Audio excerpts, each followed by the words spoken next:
तो देखिएगा प्यारे विद्यार्थियों, यहाँ से आप सभी लोग इस प्रश्न के उत्तर को नोट कर लेंगे। ये पूरा का पूरा प्यारे विद्यार्थियों इस प्रश्न का उत्तर लिखा है, यहाँ से आप सब लोग इसको देख ले, जो कि लिखा है वायु में जलाने से। तो प्यारे विद्यार्थियों नमस्कार, स्वागत है आप सभी का एक और नए वीडियो में। देखिएगा प्यारे विद्यार्थियों, आज हम यहाँ पर देखने वाले हैं आपकी प्री बोर्ड अभ्यास परीक्षा 2023-24 कक्षा 10 का आपका विज्ञान विषय का क्वेश्चन पेपर और इसके सॉल्यूशन को। देखिएगा प्यारे विद्यार्थियों, सेट ए का सॉल्यूशन मैंने आप सभी को पहले ही बता दिया था, मगर आज हम यहाँ पर अभ्यास प्रश्न पत्र सेट बी का पूरा सॉल्यूशन देखेंगे। तो चलिएगा जल्दी से हम आगे बढ़ते हैं, समझते हैं आपके पूरे क्वेश्चन पेपर को और इसके सॉल्यूशन को। देखिएगा प्यारे विद्यार्थियों, यहाँ से मैं आप सभी को प्रश्न नंबर 1 से लेके 23 तक का पूरा सॉल्यूशन बताऊंगा।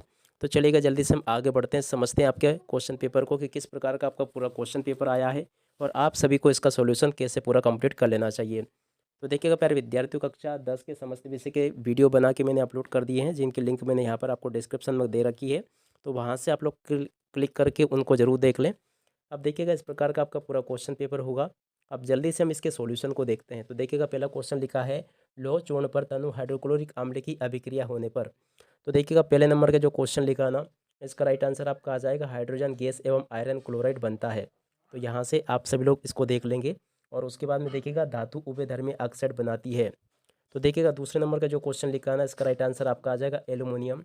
उसके बाद में कार्बन का अपरूप जो विद्युत का सुचालक होता है। तो देखिएगा इसका राइट आंसर आ जाएगा ग्रेफाइट। समतल दर्पण की फोकस दूरी होती है। तो देखिएगा इसका राइट आंसर आपका अनंत होगा।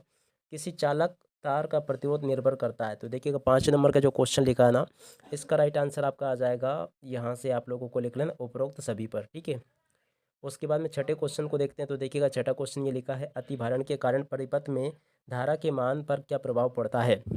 तो देखिएगा छठे नंबर का जो क्वेश्चन लिखा है ना, इसका राइट आंसर आपको यहाँ से लिख लेना है, अपरिवर्तित रहता है। इस प्रकार से आप सभी लोगों को इसको नोट कर लेना है। उसके बाद में देखिएगा अगला क्वेश्चन, यहाँ पर आपसे रिक्त स्थानों की पूर्ति पूछी गई है। तो पहला क्वेश्चन पढ़ते हैं, ऐसी अभिक्रिया जिसमें एक अभिकारक उपचयित एवं एक अपचयित होता है। तो देखिएगा ये कौन सी अभिक्रिया कहलाती है, इसे कहते हैं रेडोक्स। तो यहाँ से आप लोगों को रेडोक्स लिख लेना है। उसके बाद में अगला क्वेश्चन पढ़ते हैं, क्या लिखा है, पारे की मिश्र धातु कहलाती है।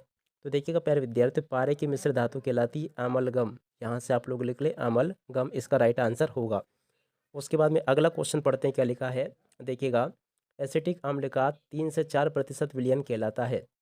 तो देखिएगा तीसरे नंबर का जो क्वेश्चन लिखा है, इसको कहते हैं हम सिरका। क्या लिखोगे, यहाँ से आप लोग सिरका लिख लेना है।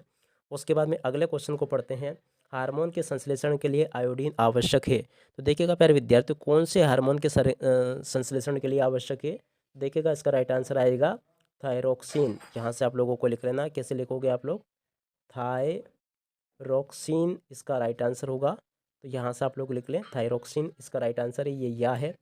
और उसके बाद में अगला क्वेश्चन देखते हैं क्या होगा। देखिएगा यहाँ पर आपको अगला क्वेश्चन दिया गया है 5 नंबर का, जिसमें कि लिखा है, यहाँ से आप लोग पढ़ लें, विरल माध्यम में प्रकाश की चाल सघन माध्यम की अपेक्षा अधिक होती है। तो यहाँ से आप सभी लोगों को अधिक लिख लेना है। उसके बाद में छठा क्वेश्चन, अधिक आयु में कुछ व्यक्तियों के नेत्र का क्रिस्टली लेंस दूधिया एवं धुंधला हो जाता है, इस स्थिति को कहते हैं। तो देखिएगा प्यारे विद्यार्थियों, इस स्थिति को कहते हैं मोतियाबिंद। क्या लिखोगे यहाँ से आप लोग, मोतियाबिंद, यहाँ से आप लोगों को नोट कर लेना है। उसके बाद में अगले क्वेश्चन को देखते हैं। तो देखिएगा यहाँ से आप सभी लोगों को प्रश्न नंबर 3 में जो आपसे सत्य असत्य पूछे गए हैं, इनको देखना है। तो देखिएगा पहले नंबर के क्वेश्चन को देखते हैं, मेथिल ऑरेंज एवं फेनोल्फथालीन संश्लेषण अम्ल का सार सूचक है। तो देखिएगा ये बिल्कुल आपका सत्य होगा। उसके बाद में मछली के हृदय में 3 कक्ष होते हैं, ये आपका असत्य हो जाएगा। उसके बाद में अनुमस्तिष्क हमारे शरीर में संतुलन के लिए उत्तरदायी है। तो देखिएगा ये भी बिल्कुल सत्य होगा। उसके बाद में जीन लक्षणों की वंशगति को नियंत्रित करते हैं। तो देखिएगा चौथे नंबर का जो क्वेश्चन लिखा है यहाँ पर, ये आपका क्या होगा, ये भी आपका सत्य होगा। 5वें नंबर का क्वेश्चन, निर्वात में प्रकाश की चाल मीटर प्रति सेकंड है। तो देखिएगा 5वें नंबर का क्वेश्चन जो है, ये भी आपका सत्य होगा। उसके बाद में 6ठे नंबर का क्वेश्चन ये आपका असत्य हो जाएगा। तो ऐसे आप सब लोग यहाँ से इसको देख लेंगे। उसके बाद में देखिएगा जोड़ी के मिलान को देखते हैं। तो देखिएगा पहले जोड़ी मिलान में दिया रखा है सोडियम हाइड्रोक्साइड। देखिएगा इसकी जोड़ी मिल जाएगी क्लोर क्षार अभिक्रिया से। इंसुलिन की जोड़ी मिल जाएगी, अग्नाशय से निकलता है इंसुलिन। उसके बाद में टेस्टोस्टेरोन। तो देखिएगा ये आपका नरजनन हार्मोन होगा। मेंडल के प्रयोग। तो देखिएगा चौथे नंबर का जो क्वेश्चन लिखा ना, मेंडल ने प्रयोग किया था मटर के दानों पर। उसके बाद में धारा का चुंबकीय प्रभाव। तो देखिएगा इसकी जोड़ी मिल जाएगी आपकी, ये और स्टेड। उसके बाद में प्रिज्म की जोड़ी मिलेगी वर्ण विक्षेप से। तो ऐसे आप सभी लोगों को जोड़ी का मिलान पूरा कंप्लीट कर लेना है। उसके बाद में देखिएगा यहाँ से हम इस क्वेश्चन के उत्तर को देखते हैं, प्रश्न नंबर 5 में जो आपसे पूछे गए हैं। तो देखिएगा पहला क्वेश्चन पढ़ते हैं क्या लिखा है इसमें, एक बार एजिया क्या है। तो देखिएगा प्यारे विद्यार्थियों, इसका उत्तर मैं आपको लिख कर बता रहा हूँ। ये क्या है, यहाँ से आपको लिखना है सांद्र हाइड्रोक्लोरिक अम्ल। सांद्र हाइड्रो और उसके बाद में क्लोरिक, सांद्र हाइड्रोक्लोरिक अम्ल, और आगे लिखना आपको एवं सांद्र नाइट्रिक अम्ल, एवं सांद्र नाइट्रिक अम्ल, नाइट्रिक अम्ल का ताज़ा मिश्रण जो कि 3:1 में होता है। क्या आपको पूरा लिखना है, सांद्र हाइड्रोक्लोरिक अम्ल एवं सांद्र नाइट्रिक अम्ल का ताज़ा मिश्रण जो कि 3:1 में होता है। ठीक है। उसके बाद में अगला क्वेश्चन देखते हैं क्या लिखा है। देखिएगा आनुवांशिक लक्षणों की वंशगति के नियम किसने दिए। तो देखिएगा प्यारे विद्यार्थियों, ये दिए थे जॉन मेंडल ने। क्या नाम था इनका, यहाँ से आप लोगों को लिख लेना है, जॉन मेंडल इसका राइट आंसर आएगा।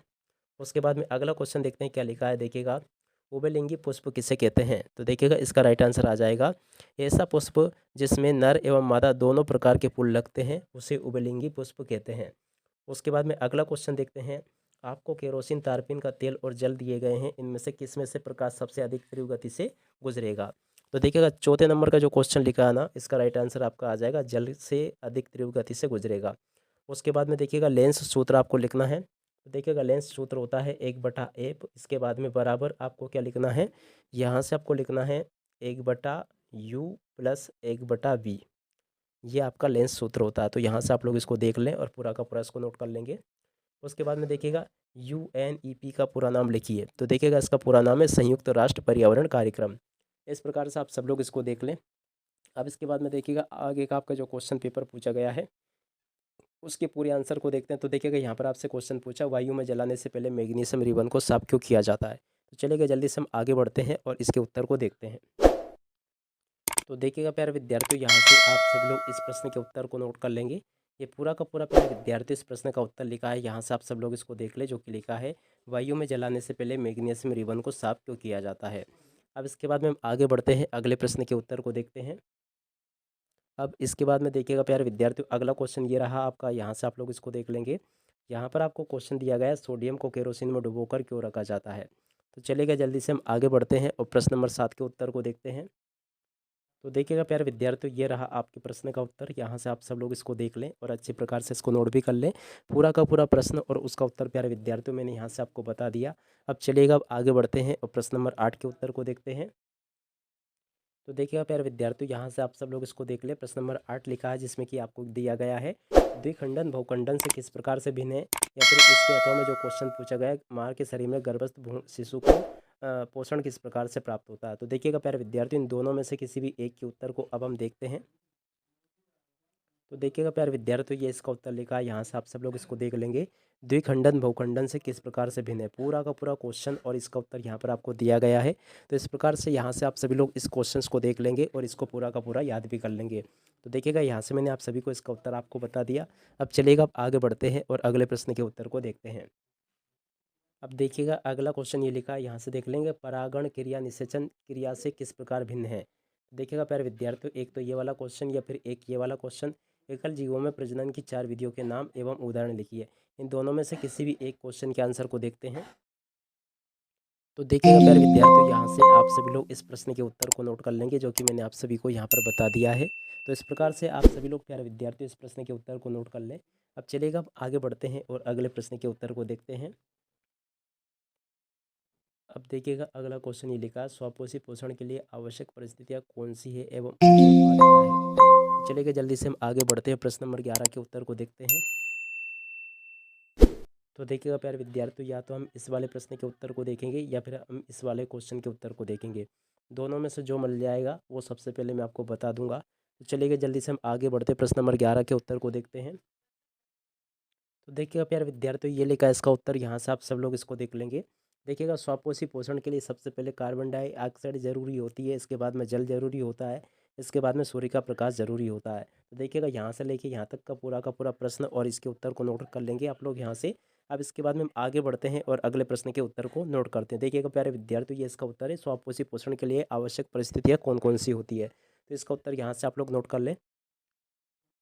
अब देखिएगा अगला क्वेश्चन ये लिखा है, देखिएगा यहाँ पर लिखा वंशागत लक्षण क्या होते हैं?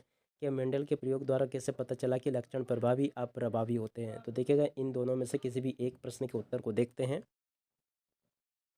तो देखिएगा प्यारे विद्यार्थियों, ये इसका उत्तर होगा, यहाँ से आप सब लोग इसको नोट कर लें। वंशानुगत लक्षण वे लक्षण होते हैं जो कि माता पिता से उनके बच्चों को प्राप्त होते हैं। तो देखिएगा इतना इसका उत्तर लोग नोट कर लेंगे आप सभी लोग। अब चलिएगा, अब आगे बढ़ते हैं और अगले प्रश्न के उत्तर को देखते हैं। अब इसके बाद में देखिएगा यहाँ पर आपको ये प्रश्न नंबर 13 लिखा है, जिसमें कि दिया गया अवतल दर्पण के मुख्य फोकस की परिभाषा लिखिए। तो चलिएगा जल्दी से हम आगे बढ़ते हैं, प्रश्न नंबर 13 के उत्तर को नोट करते हैं। तो देखिएगा प्यारे विद्यार्थियों, ये लिखी आपकी अवतल दर्पण के मुख्य फोकस की परिभाषा। यहाँ से आप सब लोग इसको देख लेंगे और पूरा का पूरा इसको नोट कर लेंगे। तो देखिएगा यहाँ पर मैंने आप सभी को अवतल दर्पण के मुख्य फोकस की परिभाषा बता दी है। अब इसके बाद में हम आगे बढ़ते हैं, अगले प्रश्न के उत्तर को देखते हैं। अब देखिएगा यहाँ से आप सभी लोग इस प्रश्न को देख लें। प्रश्न नंबर 14 ये लिखा है, जिसमें कि लिखा गया प्रकाश वायु से 1.50 अपवर्तनांक की कांच की प्लेट में प्रवेश करता है। कांच में प्रकाश की चाल कितनी होगी? निर्वात में प्रकाश की चाल इतनी है। ये देखिएगा हम इन दोनों में से किसी भी एक प्रश्न के उत्तर को देखेंगे, या तो हम इस वाले को देख लें या इसको देख लें। तो चलिएगा जल्दी से हम आगे बढ़ते हैं और इन दोनों में से किसी भी एक प्रश्न के उत्तर को देखते हैं। तो देखिएगा प्यारे विद्यार्थियों, यहाँ से आप सभी लोग इस प्रश्न के उत्तर को नोट कर लें। ये आपके इस प्रश्न का उत्तर पूरा का पूरा यहाँ पर आपको दिया गया है। तो इस प्रकार से आप सभी लोगों को इन प्रश्नों के उत्तरों को नोट कर लेना है। अब इसके बाद में हम आगे बढ़ते हैं, अगले क्वेश्चन के आंसर को देखते हैं। तो देखिएगा प्रश्न नंबर 15 लिखा है, जिसमें कि आपको दिया गया किसी विद्युत परिपथ में लघुपतन कब होता है? तो चलिएगा जल्दी से हम आगे बढ़ते हैं और इस प्रश्न के उत्तर को देखते हैं। तो देखिएगा प्यारे विद्यार्थियों, इसका उत्तर ये लिखा है, यहाँ से आप सब लोग इसको देख लेंगे। ये पूरा का पूरा प्यारे विद्यार्थियों आपके इस क्वेश्चन का आंसर दिया गया है। तो यहाँ से आप सभी लोग इसको लिख लेंगे और पूरा का पूरा इसको नोट भी कर लेंगे। अब चलिएगा इसके बाद में हम आगे बढ़ते हैं और अगले प्रश्न के उत्तर को देखते हैं। अब देखिएगा प्यारे विद्यार्थियों, अगला क्वेश्चन ये रहा, प्रश्न नंबर 16 लिखा है, चुंबकीय क्षेत्र रेखाओं के कोई दो गुण लिखिए। तो चलिएगा जल्दी से हम आगे बढ़ते हैं और चुंबकीय क्षेत्र रेखाओं के कोई दो गुणों को लिखते हैं। तो देखिएगा प्यारे विद्यार्थियों, इसका उत्तर ये लिखा है, यहाँ से आप सब लोग इसको देख लें। ये जो चुंबकीय बल लिखा है, इसकी जगह पर आप लोग क्षेत्र लिख लें, तो इस प्रकार का इसका उत्तर हो जाएगा। इस प्रकार से इसको पूरा का पूरा आप लोग देख लें और पूरा इसको याद भी कर लेंगे। अब इसके बाद में हम आगे बढ़ते हैं, अगले प्रश्न के उत्तर को नोट करते हैं। इसके बाद में देखिएगा प्यारे विद्यार्थियों, अगला क्वेश्चन ये लिखा है, यहाँ से आप सब लोग इसको देख लेंगे, जिसमें कि आपसे पूछा गया है, अजैव निम्नीकरणीय पदार्थ पर्यावरण को किस प्रकार प्रभावित करते हैं? कोई दो प्रभाव लिखिए। तो चलिएगा जल्दी से हम आगे बढ़ते हैं, प्रश्न नंबर 17 के उत्तर को देखते हैं। तो देखिएगा यहाँ से आप सभी लोग इस प्रश्न के उत्तर को नोट कर लेंगे पूरा का पूरा। यहाँ पर आपको इसका उत्तर लिखा गया है ये। देखिएगा पहला पॉइंट ये लिखा है, इसके बाद में दूसरा पॉइंट ये दिया गया, तो यहाँ से आप सभी लोग इसको देख लेंगे और इसके उत्तर को नोट कर लें। अब इसके बाद में हम आगे बढ़ते हैं, अगले प्रश्न के उत्तर को देखते हैं। अब इसके बाद में देखिएगा प्यारे विद्यार्थियों, अगला क्वेश्चन ये लिखा है, यहाँ से आप सब लोग इसको देख लेंगे। प्रश्न नंबर 18, वियोजन अभिक्रिया को संयोजन अभिक्रिया के विपरीत क्यों कहा गया है? अभिक्रियाओं के समीकरण के उदाहरण लिखिए। तो चलिएगा जल्दी से हम जानते हैं वियोजन और संयोजन अभिक्रिया को। तो देखिएगा प्यारे विद्यार्थियों, ये रहा इसका उत्तर। देखिएगा आप सभी लोगों को पता है प्यारे विद्यार्थियों कि आपके जो सभी क्वेश्चन पेपर है ना, वो हमारी कोचिंग से दिए हुए नोट्स में से ही बनाए जा रहे हैं। और देखिएगा जो उत्तर मैं आपको बता रहा हूँ ना, ये मैं अपने नोट्स में से ही बता रहा हूँ आपको। तो इससे आप लोग अंदाज़ा लगा सकते हो कि हमारे कोचिंग के नोट्स कितने महत्वपूर्ण हैं। सभी के सभी प्रश्न और उनके उत्तर आपको इसी में से मिल जाते हैं। तो इसलिए आप सभी लोगों को अगर ये नोट्स चाहिए हो, तो आप लोग हमारी वेबसाइट पर जाकर मुफ्त में इनको डाउनलोड कर सकते हो। तो यहाँ से आप लोग इसको देख ले पूरा का पूरा, ये इसका उत्तर है पूरा का पूरा। यहाँ से आप सब लोग इसको देख लेंगे। अब इसके बाद में हम आगे बढ़ते हैं, अगले प्रश्न के उत्तर को देखते हैं। अब देखिएगा प्यारे विद्यार्थियों, अगला जो आपका क्वेश्चन है, यहाँ से आप लोग इसको देख ले। प्रश्न नंबर 19 में आपसे तंत्रिका कोशिका का नामांकित चित्र आपसे पूछा गया है। तो चलिए जल्दी से हम आगे बढ़ते हैं, तंत्रिका कोशिका के नामांकित चित्र को बनाना सीखते हैं। तो देखिएगा प्यारे विद्यार्थियों, यहाँ से आप सभी लोग तंत्रिका कोशिका के नामांकित चित्र को बनाना सीख लेंगे। यह आपको कक्षा 10वीं विज्ञान का आपका जो अध्याय है, नियंत्रण एवं समन्वय, उसमें देखने को मिल जाएगा। तो यहाँ से अब देखिएगा प्यारे विद्यार्थियों, अगला क्वेश्चन ये रहा आपका। यहाँ से आप लोग इसको देख लेंगे, जिसमें कि आपसे पूछा गया है, ओम के नियम को समझाइए एवं उसका गणितीय रूप लिखिए। तो चलिएगा जल्दी से हम आगे बढ़ते हैं और ओम के नियम को देखते हैं। तो देखिएगा प्यारे विद्यार्थियों, ये आपका ओम का नियम दिया गया, पूरा का पूरा आपको इतना बड़ा लिखना होगा। ये इसका उत्तर है पूरा का पूरा। और उसके बाद में देखिएगा कुछ हिस्सा ये लिखा है, इसको भी आप लोग देख ले पूरा। और उसके बाद में कुछ हिस्सा ये लिखा गया है। तो यहाँ से आप सभी लोग इसको देख लेंगे और अच्छे प्रकार से इस क्वेश्चन को नोट कर लें। तो देखिएगा यहाँ पर प्रश्न नंबर 21 को देख लेंगे। प्रश्न नंबर 21 इस प्रकार से आपसे पूछा गया है। तो आप लोग चाहे तो इस वाले क्वेश्चन के उत्तर को देख ले, या फिर इसके अथवा में जो क्वेश्चन दिया गया ना, इसके उत्तर को हम देखेंगे। तो चलिएगा देखते हैं इन दोनों में से कौन से उत्तर को हम देखते हैं। तो देखिएगा प्यारे विद्यार्थियों, ये लिखा आपका प्रश्न नंबर 21 का उत्तर पूरा का पूरा। यहाँ से आप लोग उत्तर को देख लें और अच्छे से याद भी कर लेंगे। अब देखिएगा प्यारे विद्यार्थियों, प्रश्न नंबर 21 को बता देने के बाद में हम आगे बढ़ते हैं और अगले प्रश्न के उत्तर को देखते हैं। तो देखिएगा यहाँ से आप सब लोग इस प्रश्न को देख लेंगे। यहाँ से आप सब लोग इसको देख लें। देखिएगा यहाँ पर आपको जो क्वेश्चन दिया गया है, 4 संतृप्त हाइड्रोकार्बन के सूत्र आपको लिखने हैं, या फिर आपको साबुन या अपमार्जक में अंतर बताना है। तो चलिएगा देखते हैं इन दोनों में से कौन से क्वेश्चन के आंसर को हम देखते हैं। तो देखिएगा प्यारे विद्यार्थियों, आप सभी लोग यहाँ से प्रश्न नंबर 22 के अथवा वाले प्रश्न का उत्तर नोट कर लेंगे, जिसमें कि आपको साबुन और अपमार्जक में अंतर दिया गया है। अब इसके बाद में हम आगे बढ़ते हैं और अगले प्रश्न के उत्तर को देखते हैं। अब देखिएगा प्यारे विद्यार्थियों, यहाँ से आप सब लोग इस प्रश्न को देख लें। प्रश्न नंबर 23 में आपसे मनुष्य के पाचन तंत्र का नामांकित चित्र पूछा गया है। तो चलिए जल्दी से हम आगे बढ़ते हैं और प्रश्न नंबर 23 के उत्तर को देखते हैं। तो देखिएगा प्यारे विद्यार्थियों, यहाँ से आप लोग इस चित्र को बनाना सीख लें। ये आपसे प्रश्न नंबर 23 में पूछा गया है। मानव का पाचन तंत्र का नामांकित चित्र यहाँ से आपको बनाना सीख लेना है। देखिएगा प्यारे विद्यार्थियों, अब इसी के साथ में इस वीडियो को यहीं पर पूरा करते हैं। नमस्कार, जय हिंद, जय भारत।